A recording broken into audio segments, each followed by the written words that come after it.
جی جی جی، تو اس وقت سے میں پاکستان پہ میرا زیادہ فوکس تھا. میں نے ایک اس وقت پرائم منسٹر عمران خان سے درخواست کی کہ میں ایک خاص انٹرویو کرنا چاہتا ہوں اسی کے اوپر.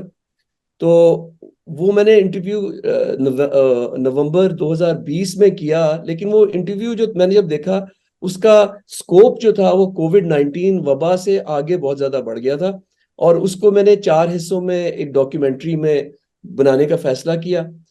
3 جو اس کے جو ایپیسوڈز ہیں وہ ایڈٹ ہو چکے ہیں، اور وہ جنون کی جو یوٹیوب چینل ہے اس پہ اویلیبل بھی ہے. چوتھا جو ہے وہ میں ابھی ایڈٹ کر رہا ہوں.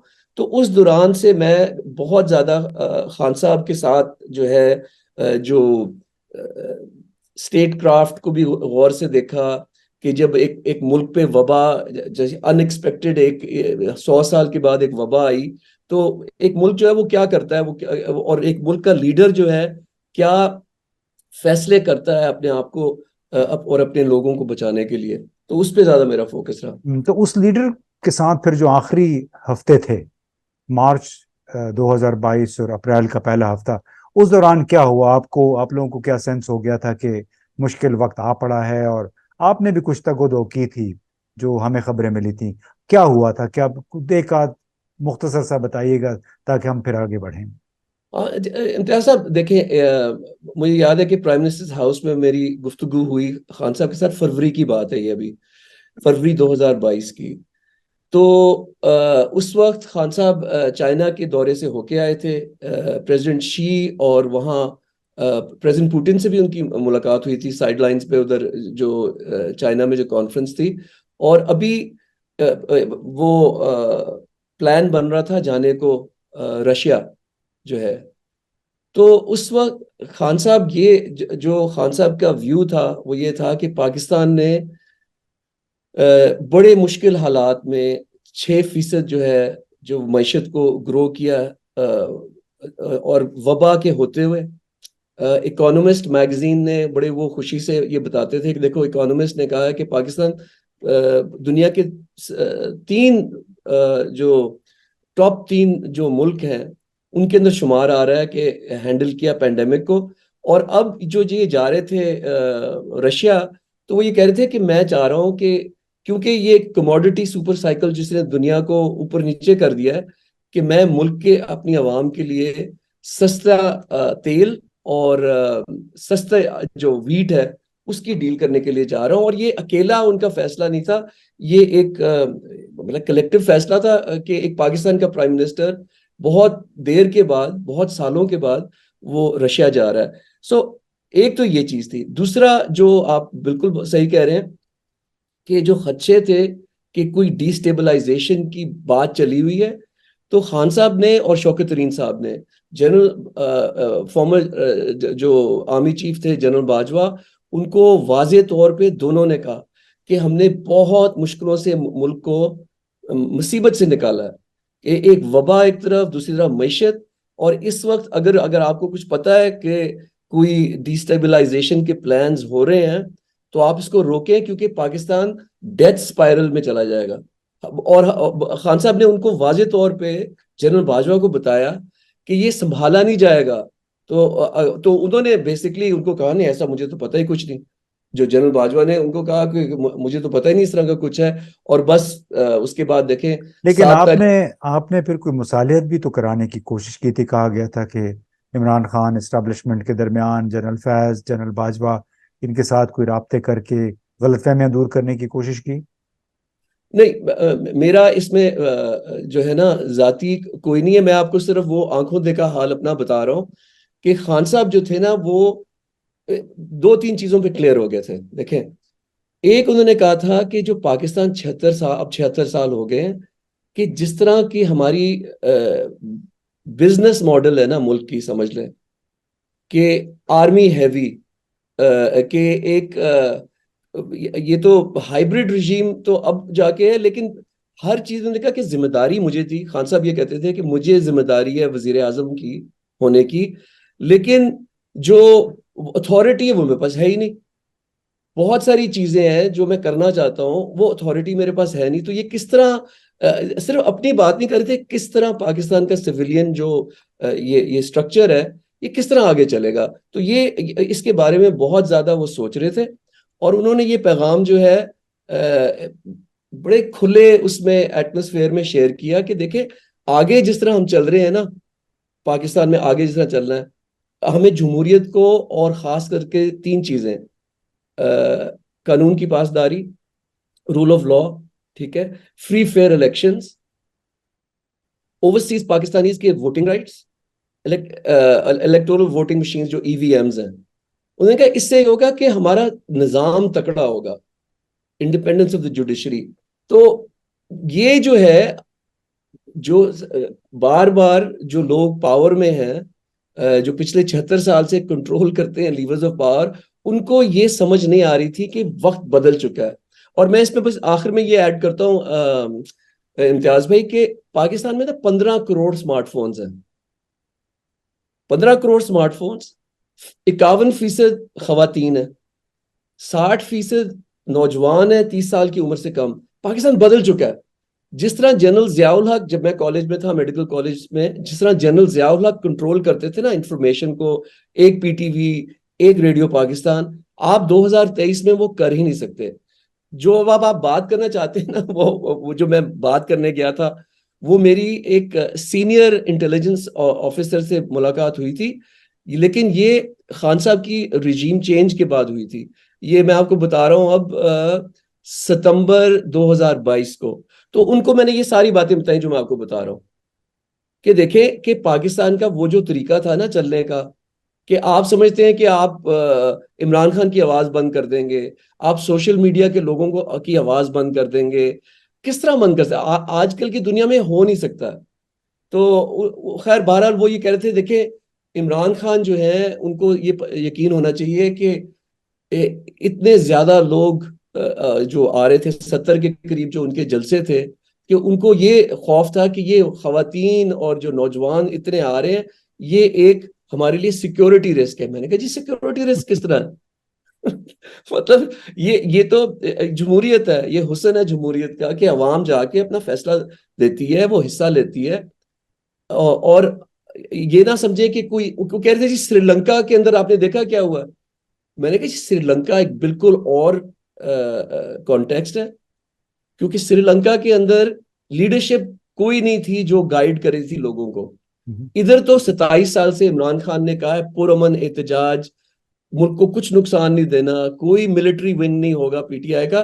تو یہ میں ان کو بتا رہا تھا ستمبر 2022 میں. اچھا، آپ نے تو یہ ساری باتیں ان کو بتا دیں. جی اب جی یہ بتائیں کہ جو تبدیلی آ رہی تھی اس وقت، آپ کو جو لگ رہا تھا کہ کوئی تبدیلی آ رہی ہے، اور جو تبدیلی آ چکی ہے، اب آپ پیچھے مڑ کے جب دیکھتے ہیں تو کیا اس تبدیلی کا تعلق صرف ذاتی پسند ناپسند سے تھا، یا پھر اس کا جو بڑا تعلق تھا وہ جیو پالیٹکس کے ساتھ تھا؟ چین اور امریکہ کی جو سرد جنگ، شدید قسم کی سرد جنگ شروع ہوئی ہے، اس کے ساتھ تھا، اور سابق وزیر اعظم اس کا نشانہ بن گئے. بہت اچھا سوال ہے آپ کا. دیکھیں اس کا پس منظر میں اگر آپ دیکھیں تو پچھلے 76 سال سے جو امریکہ کی ایک جو ریلیشن شپ رہی ہے وہ ہماری ملٹری اسٹیبلشمنٹ کے ساتھ رہی ہے.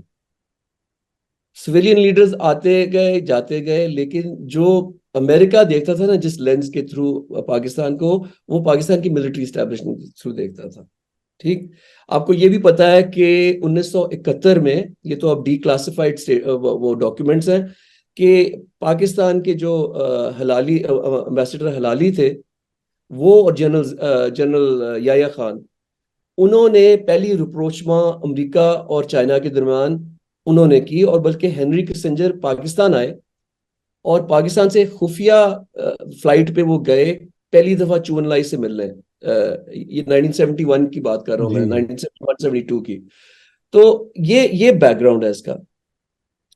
اب امریکہ کا وہی ویو رہا ہے کہ military establishment calls the shots, کہ سویلین لیڈرز آتے جاتے رہتے ہیں لیکن ان کے پاس کوئی پاور نہیں ہے. ان کے اب پاس ایک مستقل انٹرلوکیٹر جو تھا وہ ملٹری اسٹیبلشمنٹ تھی، چاہے وہ کلنٹن کے زمانے کی بات ہے، چاہے بعد میں جو ڈیموکریٹس آئے، جب بل کلنٹن تھے، بعد ایون پریزیڈنٹ بش کے زمانے میں بھی جتنے ان کے لیڈر آتے تھے، ان کی بات چیت زیادہ تر جو آپریشنل بات چیت ہوتی تھی اسٹریٹجک نوعیت کی، وہ جی ایچ کیو کے ساتھ ہوتی تھی، یہ سب کو پتا تھا۔ بالکل، دیکھیں نا، field marshal Ayub Khan, general Yahya, general Zia, general Musharraf, general Kayani, یہ تسلسل رہا ہے امریکہ کے جو تھنک ٹینکس ہیں، اور یہ تو بروس رائڈل نے کتاب میں بھی لکھا ہوا ہے بڑا کلیئرلی، بڑا بلنٹلی لکھا ہوا ہے اگر آپ پڑھیں اس کو، کہ جو ایک پاکستان کی ملٹری اسٹیبلشمنٹ اور امریکہ کی جو ہے، فرق کیا ہوا؟ فرق یہ ہوا کہ عمران خان جب آئے تو جولائی 2019 میں ان کا دورہ تھا امریکہ کا، اس میں ان کی ڈائریکٹ جو ہے فیس ٹو فیس ہوئی Donald Trump, president Donald Trump کے ساتھ۔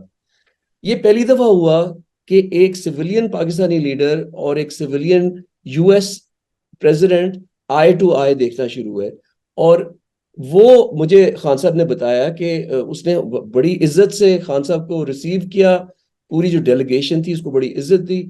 اب امتیاز صاحب، ہوتا کیا ہے کہ ہار جاتا ہے پریزیڈنٹ ٹرمپ، جو ہے وہ الیکشنز میں ہار جاتے ہیں، 2020 کا جو الیکشن تھا۔ جو بائیڈن کی ایڈمنسٹریشن آئی ہے نا، وہ پھر اسی پیراڈائم میں چلے گئے کہ ہم ڈیل کریں گے پاکستان کی ملٹری اسٹیبلشمنٹ کے ساتھ، یعنی کہ جنرل باجوہ کے ساتھ۔ تو ادھر جو ہے نا آپ کا جنرل باجوہ، یہ تو عمران خان نے وائس آف امریکہ کو انٹرویو میں کہا ہے کہ سائفر آنے سے پہلے جنرل باجوہ نے امریکہ کے اندر لابنگ کی اور یہ سپریڈ کیا کہ عمران خان اینٹی امریکن ہے۔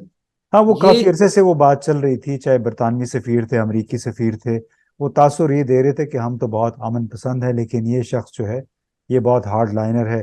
تو آپ سمجھتے ہیں کہ یہ جو بات تھی، اس کو امریکہ میں موجود انڈین امریکن لابی جو ہے انہوں نے بہت زیادہ استعمال کیا، کیونکہ جس انداز سے عمران خان مسلسل نریندر مودی کے خلاف تقاریر کرتے رہے اقوام متحدہ میں، اس کے بعد جہاں جہاں جاتے تھے فاشسٹ اور ناتسی مودی کہا کرتے تھے، تو اس نے بھی عمران خان کو امریکی اسٹیبلشمنٹ یا وہاں کے جو لوگ سے ان سے دور کر دیا۔ دیکھیں، کچھ حد تک یہ درست ہے، لیکن جو بڑا اس میں یہ ہے نا کہ 76 سال سے آپ ایک ادارے کے ساتھ ڈیل کرتے ہیں جو ملٹری اسٹیبلشمنٹ ہے، ٹھیک ہے؟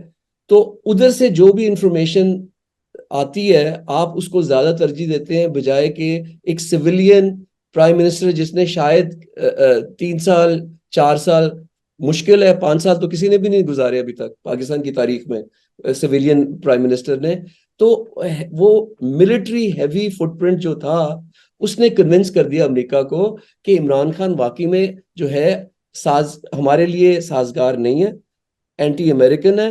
اور ہم نے جو آگے جب ان کا پلان تھا یوکرین اور رشیا کا، اس کے اندر عمران خان انہوں نے کہا جی اگریسولی نیوٹرل ہے۔ یہ مجھے نہیں پتا کہ اگریسولی نیوٹرل کا کیا مطلب ہوتا ہے، کہ نان الائنڈ ہونا مطلب یہ ہے کہ ہم جنگ میں نہیں کسی کا ساتھ دینا چاہتے۔ یہ چیزیں ساری کنونس کی، پھر وہ کہ وہ جو سائفر اسد مجید کو آپ کو سٹوری، وہ تو یہاں جی امریکہ جی، میں ہو گئی ہے۔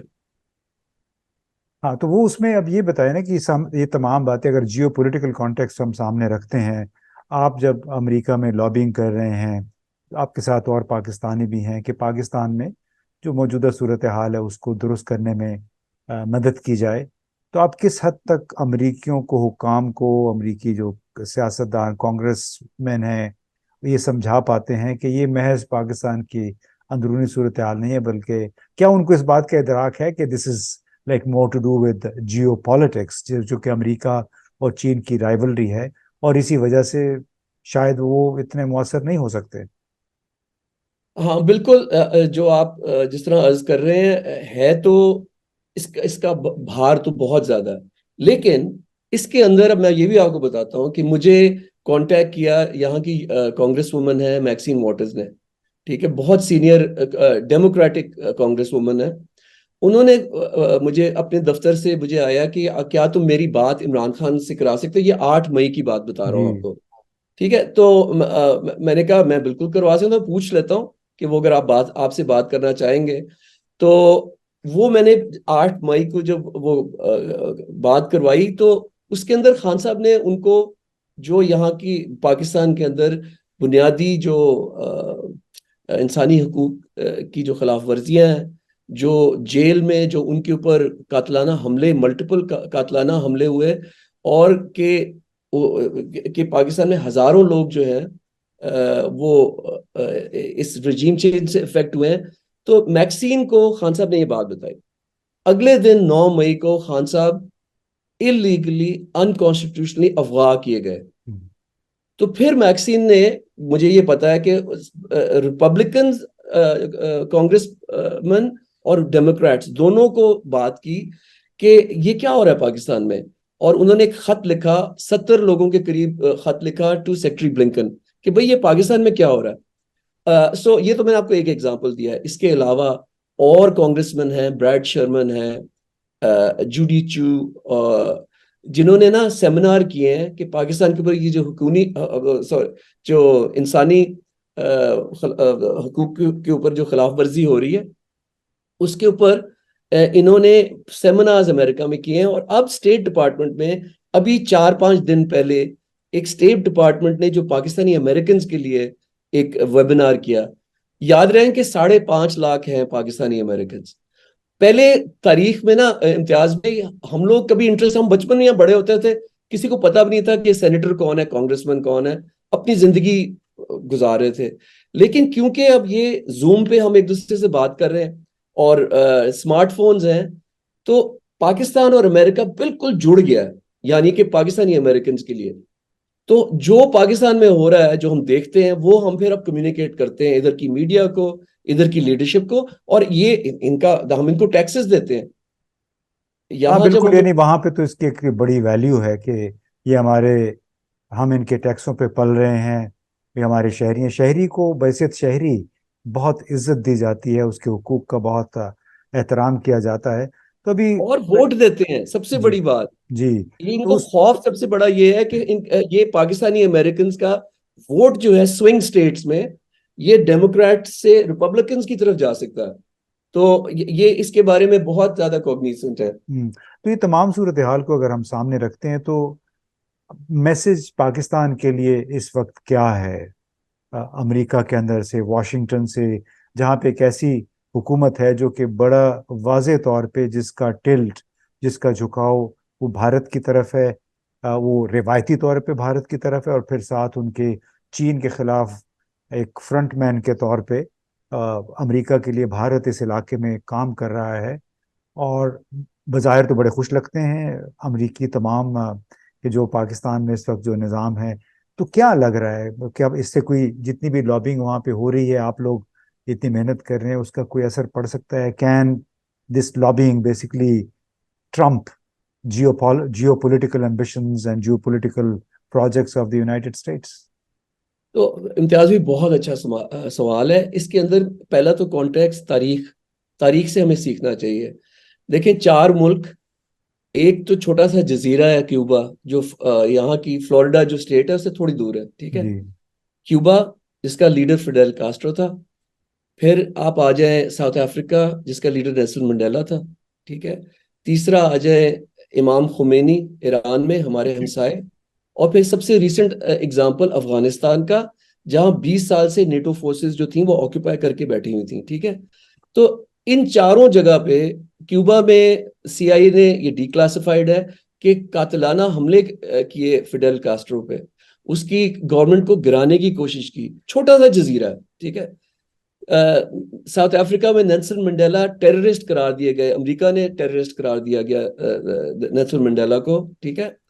اور افغانستان میں آپ کے سامنے ہے کہ 20 سال انہوں نے کوشش کی کہ ایک رژیم کو، ایک پپٹ رژیم جو ہے غنی کی، جو پریزیڈنٹ غنی کی جو رژیم تھی، اس کو مسلط کیا جائے، ٹھیک ہے۔ اور اس شاہ کو، رضا شاہ پہلوی کو مسلط کیا جائے ایران میں۔ یہ چاروں جو ہیں ملکوں نے امریکہ کے اس جو کوشش تھی اس کو ناکام کر دیا۔ میں کہتا ہوں پاکستان 24 کروڑ عوام ہے، پاکستان ایک نیوکلیئر ایٹمی طاقت ہے۔ ہم کیوں سمجھتے ہیں کہ جی جو امریکہ نے کر دیا بس اب تو مر گئے، اب تو پھنس گئے؟ آج دیکھیں آج کے اخبار کے اندر امریکہ ہی ہے جس کے اخبار کے اندر واشنگٹن پوسٹ کے اندر جو پاکستان کا یو ایس ایمبیسڈر تھا رچرڈ اولسن، اس کے بارے میں خبر آئی ہے کہ اس نے جو کرپشن کی پاکستان میں اور یو اے ای میں، اس کی وجہ سے وہ اب جیل جائے گا۔ تو یہاں نا اکاؤنٹیبلٹی ہوتی ہے، آپ کے جو پبلک آپ کے جو ہے نا جو طاقتور لیڈرز ہیں اور جو ڈپلومیٹس ہیں ان کی اکاؤنٹیبلٹی ہوتی ہے۔ پاکستانی امریکنز جو ڈونلڈ لو کے بارے میں ہمیں پتہ لگا ہے، اور جو جنرل باجوہ کا جو لنکیج ہے، ہم یہ آواز اٹھا رہے ہیں کہ کانگریس میں پتا جائے کہ پاکستان میں اگر ایک ڈیموکریٹکلی الیکٹڈ پرائم منسٹر گرایا گیا ہے تو یہ کس نے آرڈر دیا، یہ کس طرح ہوا؟ جی بالکل، آپ نے یہ صحیح کہا، جو رچرڈ آلسن کی کہانی ہے، بڑے دبنگ سفیر سمجھے جاتے تھے۔ میری بھی ان کے یہاں سے جانے سے چند دن پہلے ہی انہوں نے ون آن ون ایک ملاقات، ایک لنچ میٹنگ ہوئی تھی، اور بڑی متاثر کن شخصیت تھی۔ لیکن یہ میں اب سننے والوں دیکھنے والوں کے لیے بیان کر رہا ہوں، اگر انہوں نے یہ سٹوری نہیں سنی، کہ ان کے خلاف الزامات ہیں کہ ان کی ایک گرل فرینڈ تھی، پاکستانی جرنلسٹ تھی۔ انہوں نے یہاں سے کسی امریکی بزنس مین تو ان سے 20-25 ہزار کا ٹکٹ لیا، بزنس کلاس کا، لندن گئے، اور اس کے علاوہ بہت سارے ایسے کام تھے جس کے بارے میں انہوں نے سی آئی اے کو مطلع نہیں کیا تھا۔ اور اب 3-4 دن کے اندر اندر ان کے خلاف ان کی سزا کا اعلان ہونے والا ہے، یعنی وہ معاملہ انویسٹیگیشن ٹرائل وہ سارا ہو چکا ہے، اور رچرڈ اولسن سابق سفیر تھیوریٹیکلی جب عدالت نے اگر ان کی کنوکشن کر دی تو وہ سیدھا کم از کم 6 مہینے کے لیے عدالت پہنچ جائیں گے۔ یعنی رول آف لا جو ہے، قانون کی عملداری، وہ ایک سابق سفیر پہ بھی بالکل ایسی عائد ہوتی ہے جیسے ایک عام امریکی پہ بھی ہے۔ اور سلمان، ہماری اور آپ سب کی یہ خواہش ہے کہ پاکستان میں بھی ویسا ہی رول آف لا ہو، ویسی قانون کی عملداری ہو جیسے امریکہ میں ہوتی ہے، جیسے یورپ میں ہوتی ہے۔ یہ لوگ اپنے ملکوں کے نظام کو تو بہت بڑھا چڑھا کے بیان کرتے ہیں، لیکن جب ان کا اپنا مطلب آتا ہے تو پھر پاکستان جیسے ملکوں میں وہ بھلے رول آف لا کا تخت و تاراج کر دیا جائے، اس پہ یہ بولتے نہیں ہیں، کیونکہ اس میں اپنا مطلب ہوتا ہے۔ لہٰذا بڑا ضروری ہے کہ پاکستان کے اندر، پاکستان کے باہر، ہمارے تمام وہ لوگ جو کہ جس کو کہتے ہیں کلیدی اسٹیک ہولڈرز ہیں، وہ خود اس بات کا احساس کریں۔ آپ نے بھی سلمان یہ بات کی کہ ہم کیوں غیر ملکیوں کی ہر بات کو مانیں، تو ہمیں وہ کام کرنا چاہیے جو پاکستان کے 24 کروڑ عوام کے حق میں ہے۔ سلمان، بہت بہت شکریہ، آپ نے ہمارے لیے وقت نکالا، اور انشاءاللہ آپ کے ساتھ پھر کسی وقت ایک اور نشست کریں گے۔